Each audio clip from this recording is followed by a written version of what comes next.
جی السلام علیکم، امید ہے کہ آپ سب لوگ خیریت سے ہوں گے۔ عمران خان صاحب کو حکومت کتنا عرصہ جیل میں رکھنا چاہتی ہے، اس حوالے سے کچھ تفصیلات سامنے آئی ہیں، وہ آپ سے شیئر کروں گا۔ لاہور ہائی کورٹ کے چیف جسٹس صاحب کے حوالے سے بھی ایک خبر ہے، اس کی کچھ تفصیلات ہیں، وہ بھی آپ کو بتاؤں گا۔ کچھ مزید خبریں کوشش ہوگی کہ آج کے اس بلاگ کے اندر وہ بھی آپ سے شیئر کی جائیں، لیکن پہلی چیز جو میں نے آپ سے شیئر کرنی ہے، یہ سامنے آپ دیکھ سکتے ہیں، خبر ہے، ڈان نیوز اس کو رپورٹ کر رہا ہے کہ حکومت کی خواہش ہے کہ 5 سال تک عمران خان صاحب کو جیل میں رکھا جائے۔ یہ سامنے ہیڈ لائن ہے ڈان کی، میں پڑھ کے بھی سنا دیتا ہوں۔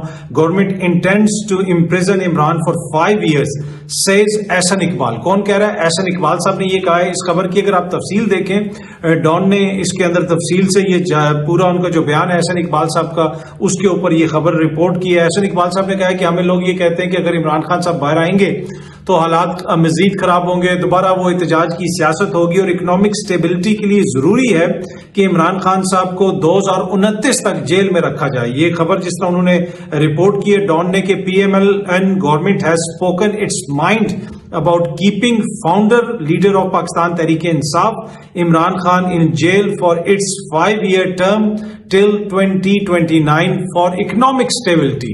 کہ عمران خان باہر آئے گا تو جناب پھر وہ اکنامک اسٹیبلٹی نہیں آئے گی۔ آگے انہوں نے احسن اقبال صاحب کا بیان بھی کوٹ کیا ہوا ہے کہ people come to us and tell us if Pakistan has to progress then Imran Khan will have to be kept in jail for 5 years۔ اگر پاکستان نے ترقی کرنی ہے تو عمران خان کو 5 سال جیل میں رکھنا پڑے گا۔ Federal planning development minister and P M L N secretary general Ahsan Iqbal said while talking to reporters here on Saturday۔ مطلب ہفتے کے دن انہوں نے رپورٹر سے بات کرتے ہوئے، سنیچر کے روز رپورٹر سے بات کرتے ہوئے انہوں نے یہ بات کہی۔ اب اس سے آپ اندازہ لگا لیں کہ ان کی اکنامک کیا پلاننگ ہے، ان کی کیا اکنامک جو ہے وہ ویژن ہے کہ یہ عمران خان کو 5 سال جیل میں رکھنا چاہتے ہیں۔ بھائی اگر عمران خان irrelevant ہے، اس کی جماعت irrelevant ہے، وہ جیل میں ہو یا باہر ہو، کیا فرق پڑتا ہے؟ میں یہ کہتا ہوں کہ اگر یہ اس طرح عمران خان کو 15 سال بھی جیل میں رکھ لیں تو یہ چلا کے دکھا دیں نظام۔ عمران خان کے جیل کے اندر ہونے یا باہر ہونے سے کوئی فرق نہیں پڑتا۔ حکومت کی جو اپنی کیپیبلٹی ہے، حکومت کی جو اپنی ترجیحات ہیں، وہ بڑی امپورٹنٹ ہے۔ کیا حکومت جو ہے وہ اکنامک کوئی بہتری لانے میں کامیاب ہوئی؟ اب اس حکومت کو کتنا عرصہ ہو گیا ہے؟ 2022 میں انہوں نے حکومت سنبھالی، ایکسٹینشن دی انہوں نے، جناب کیئر ٹیکر جو سیٹ اپ تھا وہ بھی ان کا تھا، اب یہ دوبارہ حکومت میں، اور اس وقت آ کے یہ 3 سال بعد مجھے اور آپ کو یہ بتا رہے ہیں کہ جی ہمارا پلان یہ ہے کہ عمران خان 2029 تک اگر جیل میں رہے گا تو تب ملک کی اکانومی بہتر ہو سکتی ہے، اگر وہ باہر آ گیا تو ملک کی اکانومی بہتر نہیں ہو سکتی۔ یہ کس کی بات کر رہے ہیں؟ یہ اس جماعت کی یا اس جماعت کے لیڈر کی بات کر رہے ہیں جس کو پاکستان کی عوام نے سب سے زیادہ ووٹ دیا، سب سے زیادہ ووٹ دیا۔ اس کے حوالے سے یہ کہہ رہے ہیں کہ جناب 2029 تک اس کو جیل میں رکھنا پڑے گا، ادروائز جو ہے بڑا مسئلہ ہو جائے گا، اکنامک سٹیبلٹی نہیں آئے گی۔ انہوں نے کہا کہ جی عمران خان باہر آتے ہیں تو احتجاج کرتے ہیں، تو جب آپ لوگ سارے باہر تھے، جب عمران خان کی حکومت تھی، مولانا یہاں دھرنا لے کے آئے، مہنگائی مارچ آیا یہاں پہ، مریم بی بی لانگ مارچ لے کے آئی، بلاول صاحب مارچ لے کے آئے، ساتھ سندھ پولیس کی گاڑیاں لے کے آئے، تو کوئی قیامت نہیں آئی۔ اس وقت تو ترقی کی شرح 6% تھی، ابھی ترقی کی شرح 2.4% ہے، اور اس کے اوپر جناب یہ بھنگڑے ڈال رہے ہیں کہ جی ترقی کی شرح 2.4% ہو گئی ہے۔ اس دور میں 6% تھی، وہ ان کو مہنگائی بھی نظر آتی تھی، ہمارے بہت سارے صحافی دوستوں کو بھی نظر آتی تھی۔ پر اگر یہ ان کا اکنامک پلان ہے تو پھر سلام ہے جناب اس حکومت کو، اور دعا ہے اس ملک کے لیے کہ جناب اس طریقے سے جناب ان کا یہ اکنامک پلان اگر اس طرح انہوں نے آگے چلانا ہے۔ اچھا، اب احسن اقبال صاحب نے یہ کوٹ ٹویٹ بھی کی ہوئی ہے اور ایلن مسک کو کوٹ کیا ہوا ہے۔ ایلن مسک صاحب نے ایک ٹویٹ کی اور ایلن مسک نے کہا کہ وی شوڈ ایلیمینیٹ الیکٹرانک جو ووٹنگ مشینز ہیں ان کو ختم کر دینا چاہیے، کیونکہ وہ رسک ہے کہ وہ ہیومنز یا اے آئی آرٹیفیشل جو انٹیلیجنس ہے اس کے ذریعے ان کو ہیک کیا جا سکتا ہے۔ یہ اسمال رسک ہے لیکن سٹل ٹو ہائی ہے۔ تو انہوں نے یہ اپنی بات کی۔ ویسے تو آپ کو پتا ہے امریکہ میں بھی الیکٹرانک ووٹنگ مشینز ہیں، بھارت میں ابھی تقریباً 1 ارب لوگوں نے ووٹ ڈالا، کوئی تنازع نہیں ہے، کوئی سیاسی جماعت نہیں کہہ رہی ہے کہ ہمارا مینڈیٹ چوری ہوا، وہاں پہ بھی الیکٹرانک ووٹنگ مشینز استعمال ہوئی ہیں۔ تو احسن اقبال صاحب نے ایلن مسک کی ٹویٹ کے اوپر کوٹ ٹویٹ کر کے لکھا آئی ہوپ دیٹ، آگے وہ ورڈ انہوں نے یوز کیا ہے جو انتہائی گندی مسوجنسٹک غلیظ گالی سے نکلا ہوا ایک لفظ ہے جو ایک جماعت کے سپورٹرز کے لیے یوز کیا جاتا ہے، وہ لفظ انہوں نے لکھا ہے ڈونٹ سٹارٹ ٹرولنگ ایلن مسک۔ میں امید کرتا ہوں کہ وہ ایلن مسک کو ट्रोल नहीं करना शुरू हो जाएंगे। उस एक सियासी जमात के जो सपोर्टर्स को कहा जाता है, यूथ से जो वर्ड जुड़ा हुआ है और बुनियादी तौर पे गंदी गलीज मिसोजिनिस्टिक गाली है, उससे ये लफ्ज निकाला गया है, तो वो लफ्ज इन्होंने इस्तेमाल किया। अब इससे आप अंदाजा लगा लें कि ये हमारे मुल्क के मिनिस्टर हैं, इनकी संजीदगी का आप अंदाजा लगा लें। इसके ऊपर वो एक एकेडमिक बहस भी कर सकते थे। ये एक मुल्क के मिनिस्टर हैं, एक बड़ी सियासी जमात के सेक्रेटरी जनरल हैं। एलन मस्क ने एक ट्वीट किया है, तो इसके ऊपर ये अपनी, अगर इनकी कोई रिजर्वेशन थी या अपना इनके हक में कोई दलील थी, तो ये कहते कि हाँ, Elon is saying right, this is blah blah blah, this, मतलब हम ये समझते हैं। कोई एक पढ़ी लिखी हुई वो बात कर सकते थे, लेकिन उन्होंने इस तरह की बात की, और जिस तरह की बात की, और साथ कहते हैं कि जी वो ट्रोल ना करना शुरू कर दें एलन मस्क को। आप यहां पे क्या कर रहे हैं? आप एक यहां पे ट्रोल वाला किरदार अदा कर रहे हैं, एक मिनिस्टर वाला किरदार अदा कर रहे हैं, एक पढ़े लिखे शहरी वाला किरदार अदा कर रहे हैं, संजीदगी का मुजाहरा कर रहे हैं या गैर संजीदगी का मुजाहरा कर रहे हैं, ये फैसला आप खुद कर लें। जिस तरह मैंने गुज़िश्ता रोज भी कहा था कि इस दौर के अंदर जिस तरह की बातें हो रही हैं, जो कुछ हो रहा है, ऐसा मतलब ऐसी गैर संजीदगी का मुजाहरा तो किसी डब्बा चरबा फिल्म में भी नहीं होता, जितनी गैर संजीदगी का मुजाहरा इस वक्त हम देख रहे हैं कि ये कर दिया तो वो कर दिया, अदालत को घेर लिया, यहां कर दिया, वो कर दिया। अब नई इसमें पेशरफ देखें, एक और चीज सामने आ गई है कि किसी शहरी ने chief justice Lahore high court, जब से उन्होंने वो तकरीर की है जिसमें उन्होंने एस्टेब्लिशमेंट का हवाला दिया, पूरे मीडिया ने उसको रिपोर्ट किया, अब उनके खिलाफ कोई एक नई दरखास्त आ गई है। किसी शहरी ने दरखास्त दे दी है कि जनाब इनको बरतरफ किया जाए, क्योंकि किसी मुकदमे में उन्होंने इंसाफ की राह में रुकावट डाली है, और उनकी बेटी के पहले शनाख्ती कार्ड शेयर किया गया। बाकायदा इस वक्त पूरी कंपेन उनके खिलाफ चल रही है, लेकिन कोई भी मिनिस्टर उसके ऊपर बात नहीं कर रहा, कोई हुकूमती शख्स उसके ऊपर बात नहीं कर रहा कि ये कौन लोग हैं जो ये चीजें शेयर कर रहे हैं, किस तरीके से एक जज की फैमिली की चीजें इस तरह शेयर की जा सकती हैं, किस तरीके से इस तरह की खबरें बाहर आ रही हैं, लेकिन उसके ऊपर किसी किस्म के तहफ़्फ़ुज़ात का इजहार नहीं किया जा रहा, कोई बात नहीं हो रही। लेकिन बात वही है कि जितनी संजीदगी का मुजाहरा इस दौर में हम देख रहे हैं मिनिस्टर्स की जानिब से, दीगर दोस्तों की जानिब से, वो हमारे सामने है। अच्छा जी, शहबाज शरीफ साहब ने कहा है कि IMF का प्रोग्राम आखिरी प्रोग्राम होगा जिसके बाद पड़ोसियों को पीछे छोड़ देंगे। पड़ोसी कौन है?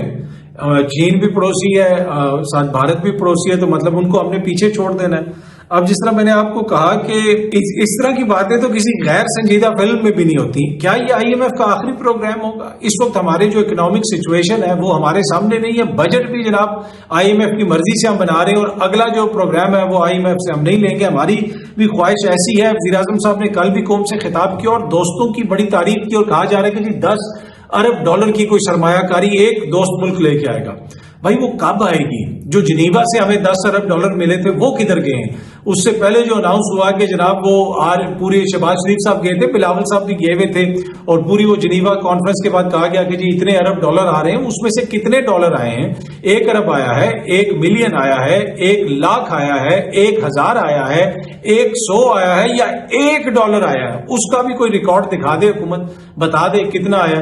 तो हम उम्मीद करते हैं कि जो वज़ीर आज़म साहब कह रहे हैं कि $10 अरब की सरमायाकारी आएगी, ये बातें तो हम काफी दिनों से सुन रहे हैं। बताएं ना कि जी ये मुआहिदा हुआ है, इस मुआहिदे के तहत इस सेक्टर के अंदर इतने अरब, इस मुआहिदे के तहत इस सेक्टर के अंदर यहाँ पे हमारा ये JV हो रहा है, जॉइंट वेंचर हो रहा है, यहाँ पे इधर इन्वेस्टमेंट आ रही है, चाइना वाले ये कर रहे हैं। वो प्रोजेक्ट्स हमें दिखाएं ना, दोस्तों की तारीफें, उनकी अजमत के किस्से कि हमारे दोस्त बहुत अजीम है, दोस्तों का ये, तो वो हर स्पीच में वज़ीर आज़म साहब दोस्तों की तारीफ करते हैं। अब मुझे पूरा यकीन हो गया है कि हमारे दोस्त दुनिया के सबसे अजीम ममालिक हैं, इसमें कोई दो राय नहीं। लेकिन हमारी अजमत कब बहाल होगी, हमारे हालात कब बेहतर होंगे, उसकी तरफ तवज्जो देने की जरूरत है। दोस्तों की अजमत अब कोई डाउट नहीं है। जितनी वज़ीर आज़म साहब ने तारीफें की हैं दोस्तों की, हम मनोमन मानते हैं कि वो बहुत अजीम लोग हैं, लेकिन पाकिस्तान के हालात कब बेहतर होंगे, हम अजमत की जानिब कब गामजन होंगे, वो क्वेश्चन है। तो अब ये जो $10 अरब की सरमायाकारी आनी है, बता दें कितने अरब का कौन कौन सा मंसूबा है और किस महीने में आ रहे हैं।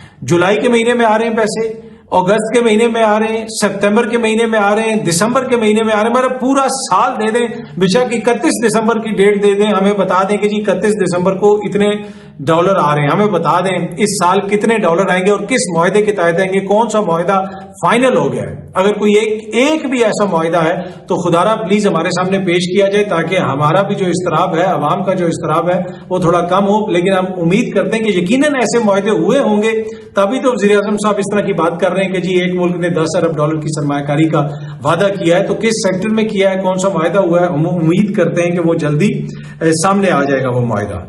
अच्छा जी, एक ऊंट की टांग काट दी गई और वो काफी सोशल मीडिया के ऊपर चीज वायरल हुई है, इंतहाई दुख की बात है। वैसे भी अगर आप पाकिस्तान में देखें तो इधर आप इंसानों को तो छोड़े, आप जानवरों को देखें। हम एक ऐसा मुआशरा है कि जो हम जानवरों की भी लुक आफ्टर नहीं कर सकते। एक यहाँ पे हाथी बीमार हुआ था तो बाहर से आए थे लोग, उन्होंने आके हाथी को थाईलैंड शिफ्ट कर दिया था। एक और हाथी बीमार हुआ था, उसके लिए कहा गया कि कोई बाहर से टीम आएगी। तो ये कैसे हम 22, 23, 24, 25 जितने भी करोड़ हैं, कैसे इंसान है, कैसे अशरफुल मुखलुकात हैं हम, कि जनाब एक जानवर को हम लुक आफ्टर नहीं कर सकते या जानवरों को हम लुक आफ्टर नहीं कर सकते। और जिस किस्म का सलूक इस मुल्क में जानवरों के साथ होता है, आप चिड़ियाघर भी जाएं तो जानवरों के चेहरों के ऊपर आपको उदासी नजर आती है। तो हमें खुद सोचना चाहिए कि हमारा क्या कंडक्ट है। छोड़ दें आप इसमें हुकूमत का क्या किरदार है या किसी और का क्या किरदार है, हम जानवरों के साथ कैसा सलूक करते हैं। इंसान तो छोड़ दें, जो बेजुबानों के साथ हम सलूक करते हैं, मेरे ख्याल में एज ए कौम वो शर्मनाक है, शर्मनाक है। कोई बेसिक हमें वो ही नहीं है, बेसिक तमीज नहीं है कि जानवर को लुक आफ्टर करना है, जानवर का ख्याल रखना है। बहुत सारे लोगों ने घरों में भी जानवर रखे होते हैं, वो बड़ी गंदी सी कंडीशंस में एक पिंजरा बनाते हैं। अगर कोई कुत्ता रख लिया घर में या कोई और जानवर रख लिया, एक लोहे का पिंजरा बना देते हैं, बस उसमें उसको सारा दिन बंद रखते हैं। भाई उसमें भी कुछ सोशल इंटरेक्शन करनी होती है। अगर आप उसको लुक आफ्टर नहीं कर सकते, उसके साथ टाइम नहीं गुजार सकते, तो क्या जरूरत है उसको रखने की।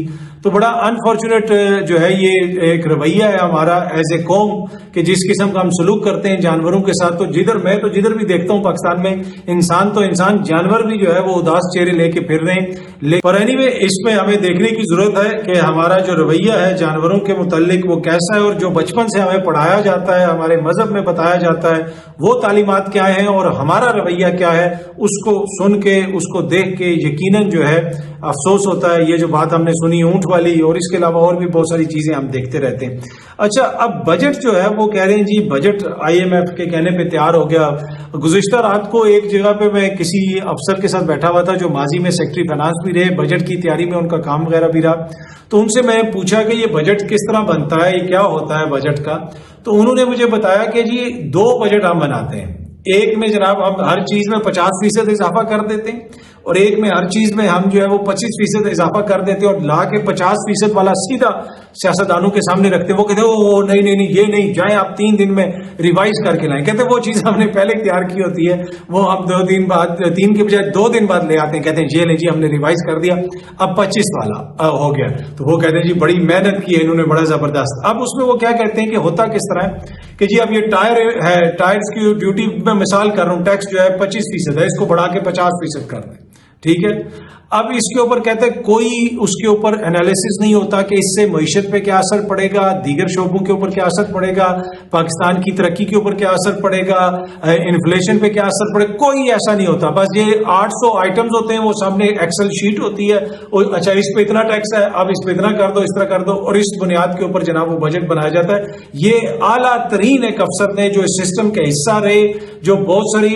इंपॉर्टेंट जो मायदे पाकिस्तान के हैं उसके ऊपर उनके दस्तखत हैं, ये उन्होंने मुझे बताया। उन्होंने कहा ये काबिल अफसोस है जिस तरीके से चलाया जाता है, जिस तरीके से ये सारी चीजों को कैलकुलेट किया जाता है। तो मैं इसलिए उनसे पूछ रहा था क्या इस बजट के नतीजे में इकोनॉमिक एक्टिविटी पे कोई फर्क पड़ेगा, हमारी आमदन में इजाफा होगा, मुल्क की आमदन में इकोनॉमिक एक्टिविटी बढ़ेगी, क्या ये सारी चीजों को मद्देनजर रखा जाता है। तो उन्होंने आगे से मुझे ये बताया, और उन्होंने कहा कि इंतहाई अफसोस से कह रहा हूं कि किसी भी इस तरह की चीज का कोई जो है वो नहीं रखा जाता, कोई ख्याल नहीं होता कोई क्या होगा, इसका क्या नतीजा निकलेगा, अगर उसके ऊपर टैक्स बढ़ा दिया तो उसका क्या नतीजा निकलेगा।